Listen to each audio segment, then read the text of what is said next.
নমস্কার। সনাতন ধর্মকথা চ্যানেলে আপনাদের সবাইকে স্বাগত। আজকে আলোচনা করব হিন্দু সনাতন ধর্মে পুরাণ আসলে কি। পুরাণ হল হিন্দুদের ধর্মগ্রন্থ। সনাতন ধর্মে পৌরাণিক কাহিনীর একটি বিশেষ গুরুত্ব রয়েছে। শুধুমাত্র জ্ঞান অর্জন করাই নয়, ভবিষ্যতের প্রজন্মের জন্য তা সংগ্রহ করা রয়েছে।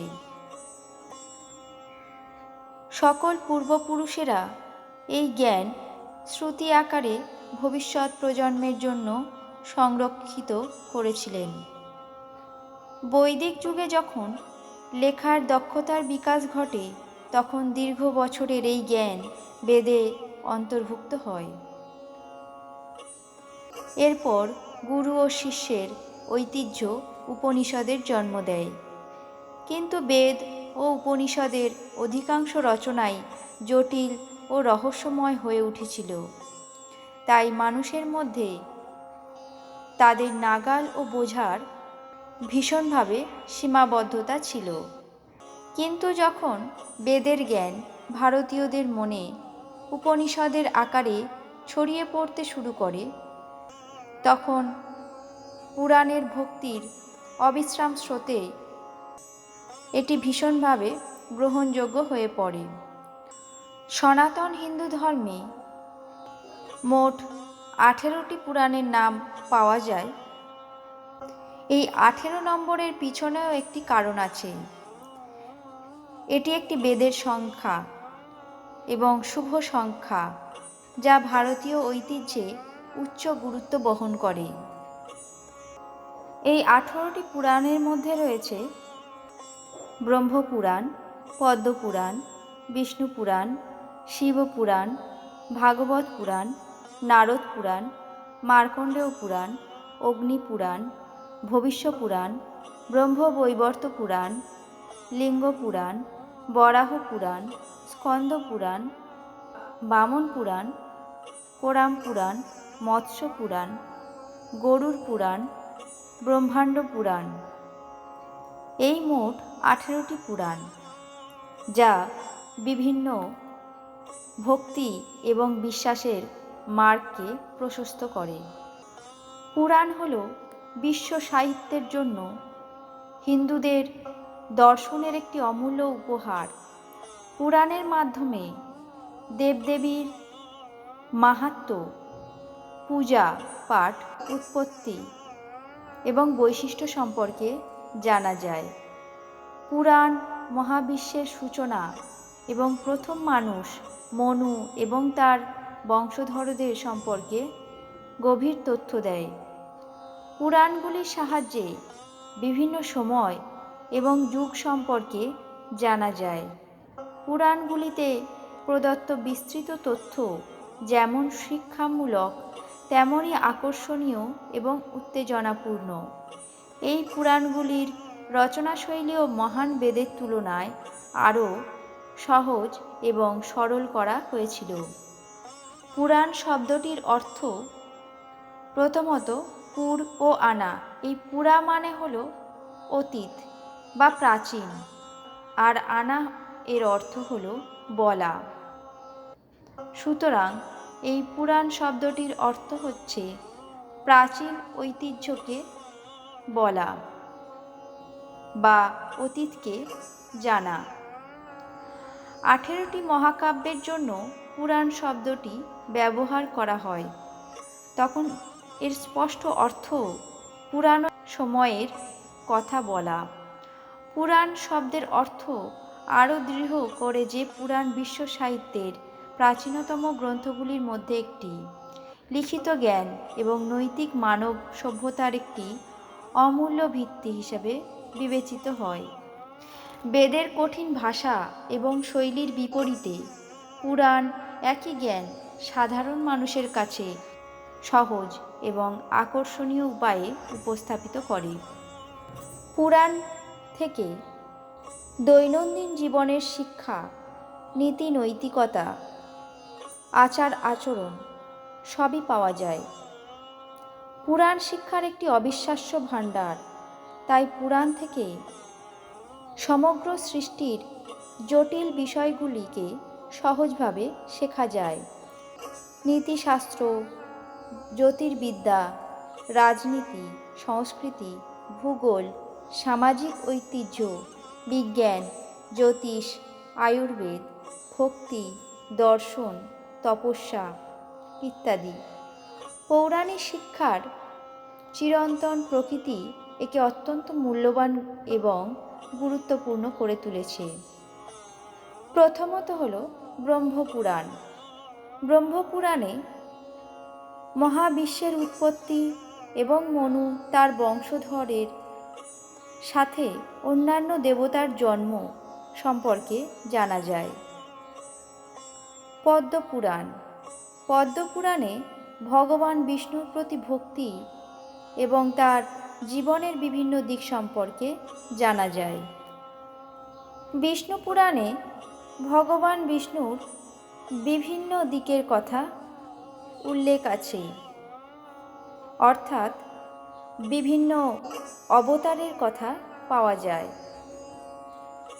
শিবপুরাণ। শিবপুরাণে সাধারণত শিবের জন্ম, তার পারিবারিক জীবন সম্পর্কে এবং মানব অবতারের তথ্য পাওয়া যায়। ভাগবত পুরাণ। ভাগবত পুরাণে সকল প্রকার দর্শনের সারমর্ম পাওয়া যায়। বিষ্ণু অবতার ভগবান শ্রীকৃষ্ণও এই পুরাণের প্রধান কেন্দ্রবিন্দু। নারদ পুরাণে হিন্দু ধর্মের উৎস এবং উপবাসের উল্লেখ পাওয়া যায়। এর সাথে মোক্ষ, ধর্ম, নক্ষত্র, ব্যাকরণ, জ্যোতিষশাস্ত্র, গৃহস্থ জীবন, মন্ত্র সাধনা এবং শ্রাদ্ধগুলি সম্পর্কিত কাজগুলি বিশদভাবে ব্যাখ্যা করা হয়েছে। মার্কণ্ডেয় পুরাণ। মার্কণ্ডেয় পুরাণে দেবতাদের বিস্তারিত উল্লেখ পাওয়া যায়, যেখানে অগ্নি, ইন্দ্র, বায়ু, সূর্য সহ সমস্ত বৈদিক দেবতাদের তথ্য পাওয়া যায়। অগ্নিপুরাণ। অগ্নিপুরাণকে ভারতীয় সংস্কৃতি ও শিক্ষার দোলনা বলে মনে করা হয়। অগ্নিপুরাণে শিবলিঙ্গ স্থাপন, দুর্গা, গণেশ, সূর্যের মতো অন্যান্য দেবতার মূর্তি স্থাপনের তথ্য পাওয়া যায়।